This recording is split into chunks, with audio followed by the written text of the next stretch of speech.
mwe wagiye wumva gushaka kumubita bite byayo Chantal wamubonye Chantal Jackson Chantal wamubonye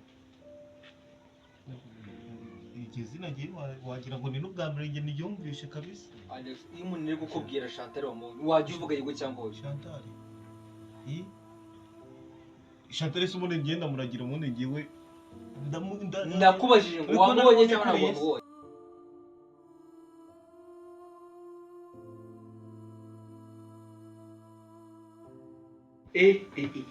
ako se noneho mana yanjye uru rugo noneho ko rwatujera mahoro sindamubona mu gitondo Chantal nuko se Chantal iminsi ngaye namubona yaba ari wasanga yasubiye kuzerera nagate se nawe sindamubona kuva mu gitondo shama none kuri kw'Imana urugo rwatuje cyangwa Chantal agahera iyo yanagiye ko nari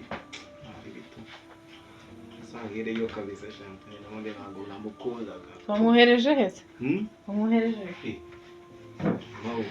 birangirije ndaje mu gitondo wari wabuze abantu hano se ngo nyine ukubona rero se urugo rwari rumeze neza pe rutuje Chantal ntabwo namubonye mu gitondo nagate ubundi Chantal uzajya umuhoza mu kanwa kawe nawe yatangiye kukuroga mbimenye nanjye ntabwo yandagura uko umuvuguruzi yabukura yawucurisha ngaho ku buryo yaza kugira ubwo yarogesheje David se muze yaragukuye David ni igihurirengera mu mutwe we ni umwana gusa njye uri kubona njye ubwenge bwanjye mu David wuhuye ese Chantal wamukomboye Chantal nakagiye iyo yagiye kiriya gihuri gusa wumva ntabwo ndikumva Chantal atanagaragara hano wumva kuko nahoraga nsakuza so wabyumvaga ubu ngubu ndumva meze neza ako se Jackson kamaze mubaze benda Chantal abaye atagiye hanze hano mu rugo akiri muri uru rugo basi wakifuza yuko yavaho nyine niyo yapfa akagenda umbwiye ngo iki niyo yapfa akagenda nyine uba wumva yatinze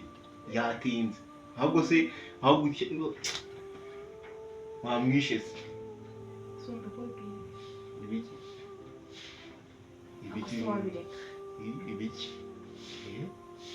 ibiki uri kumisha amawe Jackson ntacyo ibiki ugiye kumbwira tubyihorere Gatesi nawe hari yagiye oya mbwira tubyihorere Gatesi se niwe ugufatiye umunwa wawe mbwira cyangwa Chantal mwamugiriye nabi muri zo twamugiriye nabi wamugirira impuhwe David arabica none niba mwabikoze sindi kumwe nawe Jackson mbagira inama mufate imigozi yose inkoni zose muze kuzitsimba nyine banza wumve umva ukuntu bimeze ndakwiye Chantal twamugiriye nabi birebe mwamukoze iki Chantal twamutwitse Yesu Kirisito baramutwitse twaragutwitse David ari ikino binukuri ndi kukubwira ngo uzibe ndakwiya mwamushyizeho nyine se ko natamubona cyangwa yapfuye ibeshe utuve yapfuye wapi twamwishe mu cyumba ari mu kihe cyumba ntabwo bikureba kamwihorere we nagatesi nawe arabizi twarafatanyije yewe Gatesi ugiye gutuma bamuhemukira bamuhemukira ngiye ndabikubwiye ngiyewe Jackson sinde muri ibi bintu byawe wowe na David ubwo muzabivugana neza David yarabimenye ntabwo abizi ahubwo naramuka nabikubajije ubwire ko utazarusha Chantal yagiye uri kubyumva ndakwiyamye ufunge umva uwo munwa wufunge sara bari kunkubita se ngewe baraba bari kuntera ingumi baraba bari kuntera ibipfunsi ngewe mvuga ngo ntabwo njya kumubwira ndabimubwira batankubita muri aha ngaha ese Jackson kubera icyo utumva noneho wibeshye ubwo wibeshye Chantal yaratwitse ariko urara mu kubivuze ni wowe urakurikiraho isoni ubu ntabwo ndi kukwinginga urantwika nanjye urantwika ndagutwika mbega we uru ni urukundo David araramuka bimenye biguturutseho wibeshye nuko muteye nanjye murantwika sindi kugutereta niko nakubwiye sindi no kukwinginga itumva imbere ahubwo uraramuka ubivuze uraramuka ugize ute uraramuka ugize ute karaba kakubaye abakobwa bo mu Rwanda bose babanye namwe mu maso twazabura abagore ni ukuri kw'Imana si uko irangije ntibibwiriye iki koko noneho gatese abimenye ko Jackson abimenye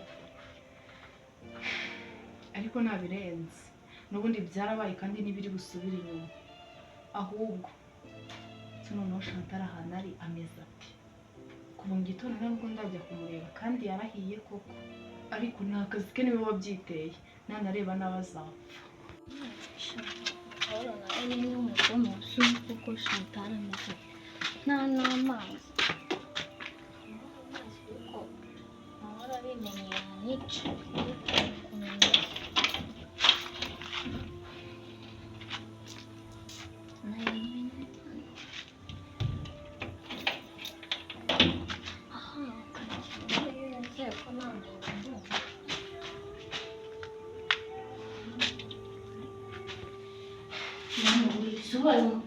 Chantal se wiruka bavuga ngo bamushyize mu nzu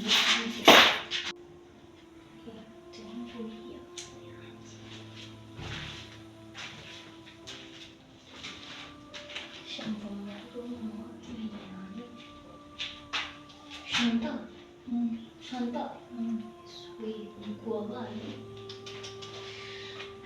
mana yanjye Chantal ni Gatesi ni byiza mana yanjye Chantal wanyweye amazi se basi ngaho Chantal umenya ibyo kunywa amazi sibyo si umeze nabi se ahubwo se kubera iki mani reka nkubwire iyo mba narabishaka ariko ni wowe wabiteye nabona kuba nje ahangaha no kukureba sibyo ubuze ibingibi mahora bimenya ko naje no kukureba nabyaze ni ukuri ibaze ko n'iby'urufunguzo kugira ngo nze hano Chantal mani hangana sibyo yabaye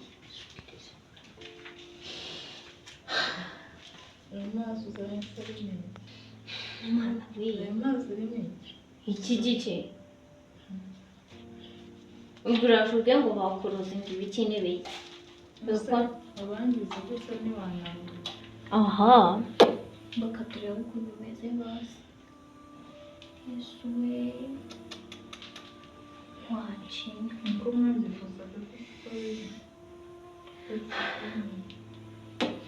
basi sorry ariko Imana izambabarire nupfa ntuzanapfira kuko watugora ugapfira hano uzashaka ahandi ujya gupfira ahubwo ufata amazi sibyo unywe yenda nimba n'ukuntu nziba n'ibiryo nzabikuzanira sibyo ni wewe wabiteye ubundi se wagiye gukundana na musaza wacu David bimubiki wari uzi ko uzabizira sibyo twari twarakuburiye wanga kumva uzakomeze kandi uzibeshe utoroke hano usohoke tutagusohoye njyewe n'amahoro turetse gushinyagura ahantu kubona ntubyuka mfite imbaraga zo kubabyuka wamaze sha wamaze reka ndebe kwanze na n'umuntu waburikiye mpfuye ndaje ariko mama ibintu nzabigumamo koko nganzaniye amazi se ari kubona mfata kuyabona koko mbega umwijima ese ubu Kanani wariye David se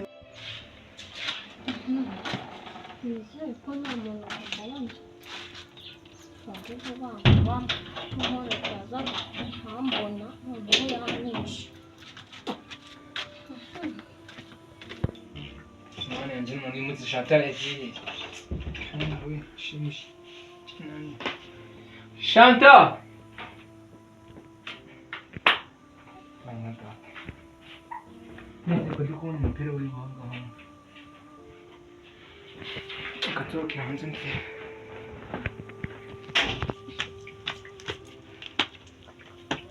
Mayi sana wenje n'icyo kiri kuri hanga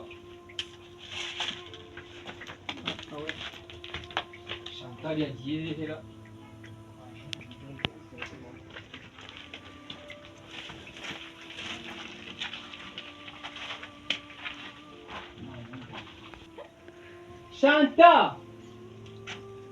Chantal we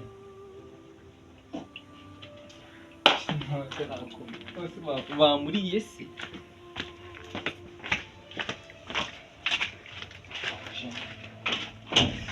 Ese kuki abantu bafunze?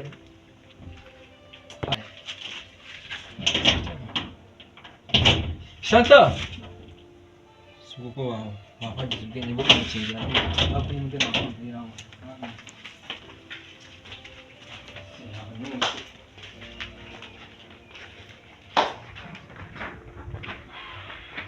Ubu umukobwa yagiye. Chantal ariye koko. Cyangwa mani yanjye bamugiriye akose ninde wamugiriye nabi ko nzi ko ahangaha muri bashiki wanjye nta muntu w'umukomeye, nta muntu w'iki, nta muntu ariye. Cyangwa mani yanjye mahoro na Gatisi na David na Nuzanje gusa. Cyangwa waba mani yanjye utanze ari ikintu cyamubayeho.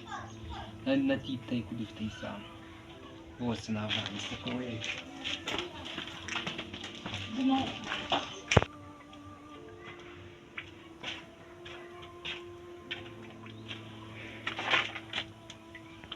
Jackson vite.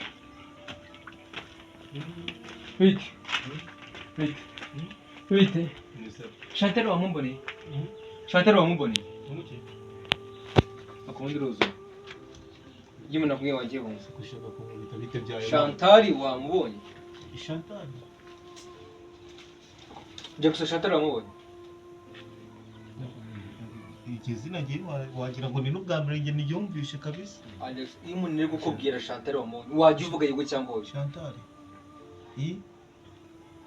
Chantal se ubundi ngenda muragira ubundi ngiwe ndakubajije ngo wamubonye cyangwa ntabwo wamubonye?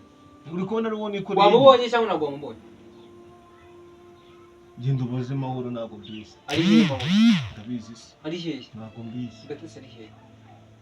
Uri kuba boss ariko ndabagetso ngiye ko nini nivuriye kuryama none nanga nicaye. Ninsanga. Ahubwo kanigire kwinyarira. Mva. Umukuru rero mbona shandaje ngo ni. Ndaje gumanga. Nibeshe wafi. Ibeshe usohoke muri cyo ngiye kwigira kuri wese. Ikamanyitse nke. Mande nyigangaho. Uyu munsi namunimire gusohoka hangaho. Ngiye kuri Chantal ataraboneka nta muntu wemera. Ngiye kuri wese, kandi agira umuntu uteka. Ngiye kuri wese. Izi ngo tambaye ni zandi. Si Chantal. Aha. Oya, njyewe imavura. Ngiye kuri wese. Ngiye kuri wese kabisa. Ubaze mahoro. Ari yewe bundi mahoro. Namushinzwe se. Unsubije ngo iki? Ntabwo mbizi. Mahoro mbimubwira akanyigira umva. Ngiye bino bintu simbiri mu ngore wa n'ibintu nangiye kurya. Reba iki nangiye kurya kabisa kubera iriya nshano muri Chantal. Icyumba arimo sinyizi banze kukimbwira. Ibyo bizashira. Umva full stop. Ngiye David nakazajya kunkoraho umwuka. Reka. Mahoro bazaho umukuremo wenyine kanigire no kuri tuzite misana nayica.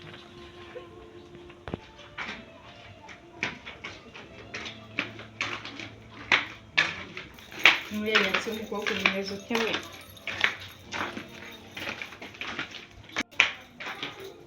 Umukobwa ukomeza gutera. Ngiye kukarebera iki. Ariko se amazemo iminsi 2 nakurya n'amazi. Ngiye ukuntu kimeze.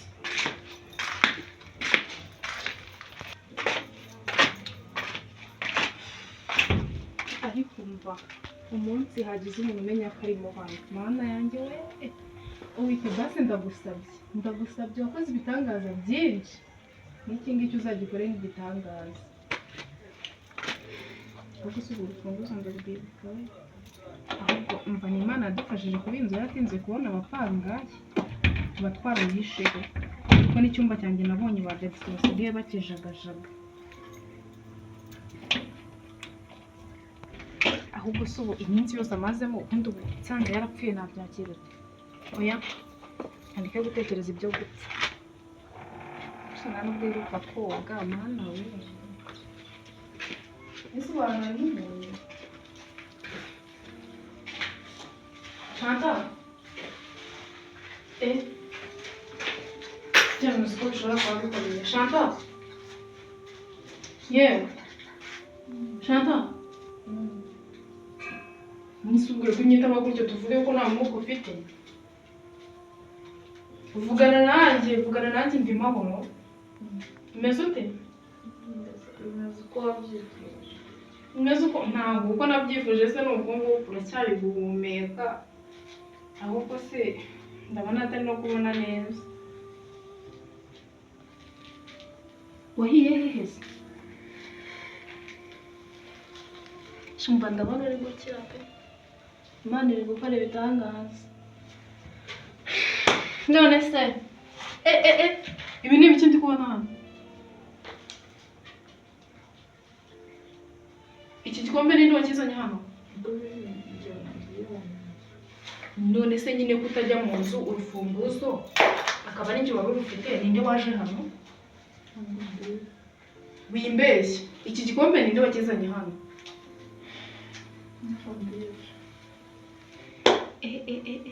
Wumva iki? Ugomba kumbwiza ukuri Chantal. Iki gikombe ninde wakizanye hano? Ninde wakugiriye mu akakuzanira amazi? Ninde? Ko nta kintu na kimwe wemerewe gufata. Ariko se nanone nutagira icyo ufata ntuzapfa. Nushaka uzamapfa. Subwa umuntu azagukorera iki? Icyo wifuza cyose. Icyo nifuza cyose. Basi se wamenye isomo. Niyo washyira ntabwo uzongera gusubira ibyo wakoze. Nanditse n'iki nakoze. Wumva iki? Ndumva cyakoze usigaye ucisha make. Kwa kwishyira hejuru kwawe ndumva warabiretse. Inzara imajije kugukupita, ubuzima nyine uri kumva icyo busobanuye. Yego.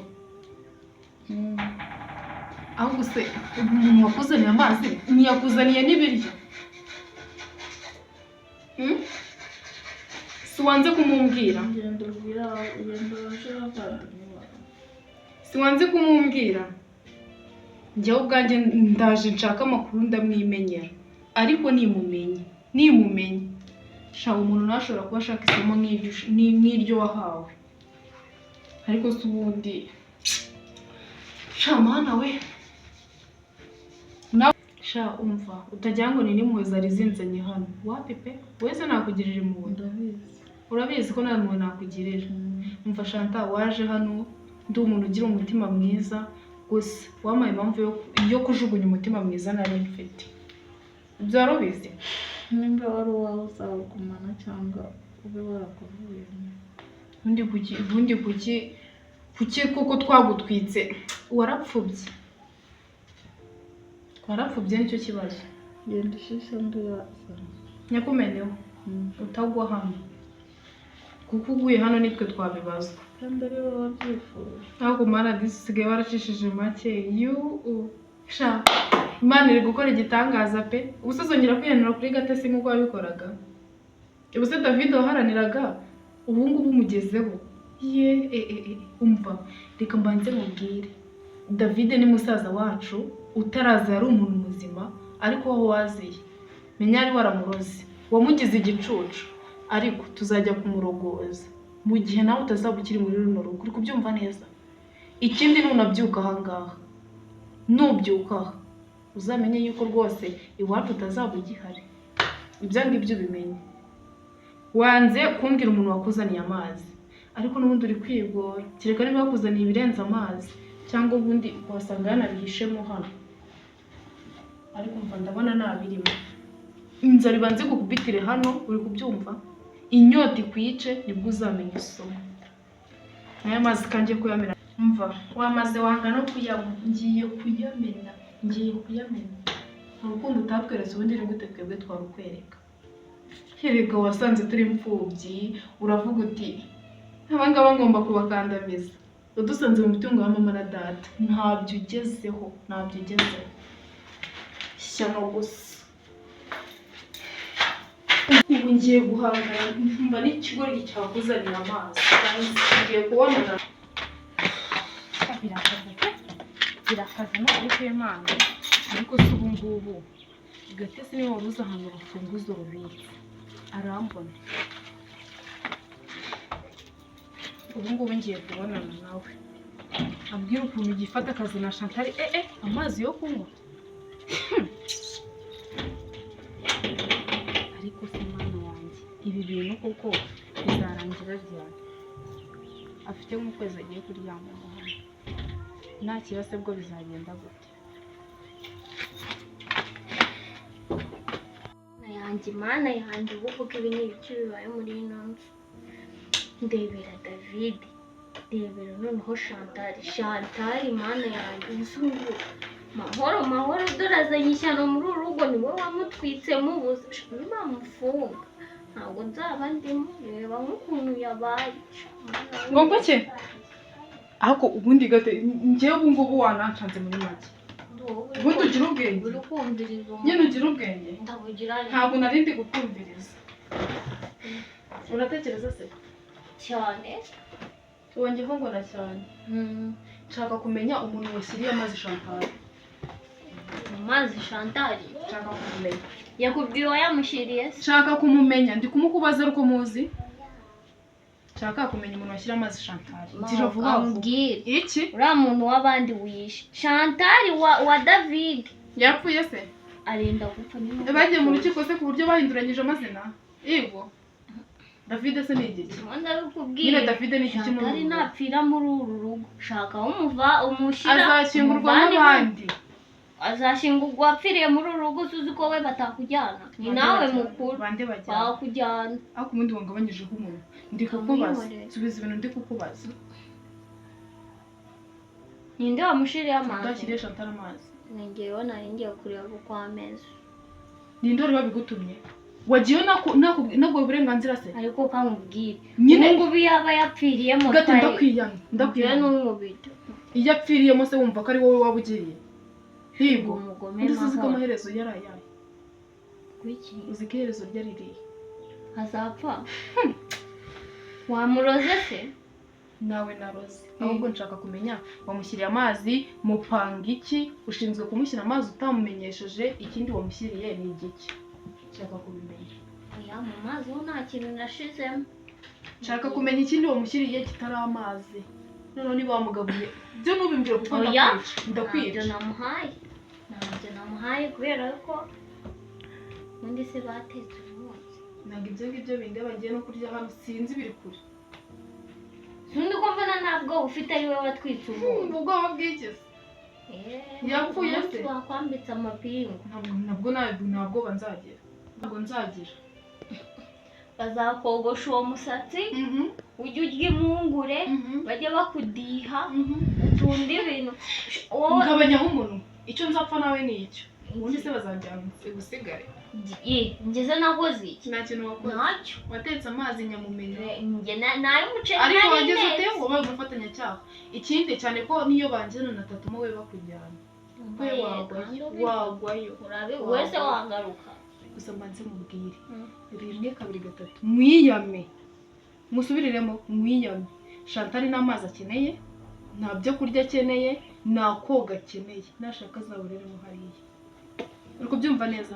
Uzongera gusubirayo. Naguhaye uburenganzira. Gati nawe nzagutwika. Ngo uzagera ute? Nzagutwika. Nzanjye nakugezayo. Ngo iki? Ahubwo ikindi.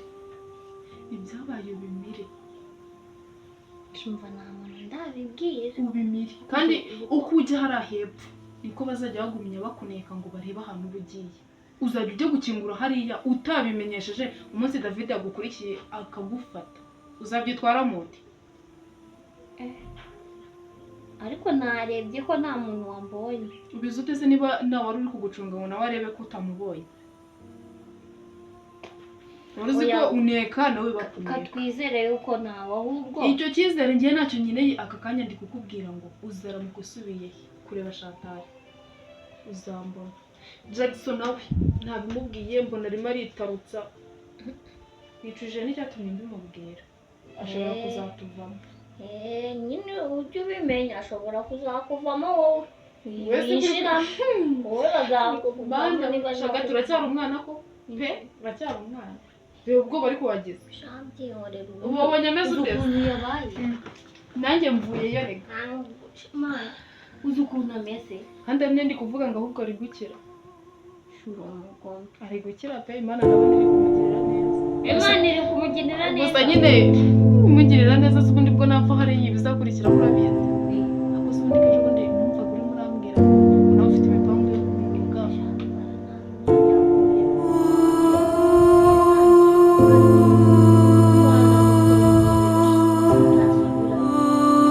undi mubaze kumenya kuri wese ko atazi kugira igihe agushingaho arimo arakuratira imyenda akavuga ngo igihe David yifataga akamuhereza imyenda yawe iki nta muzi wo uvuga ngo ni igitoragura nta myenda yari afite none ni ko yageze akana keza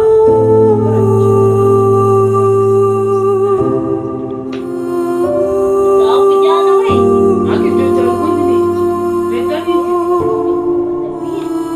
niyo sinzi n'impamvu atarabimenya ko shanze ntabwo aramumbaza Imana ifashe ntahamagara shomba arahiye baramujyanye kuba yakita Imana imushobora kuvuga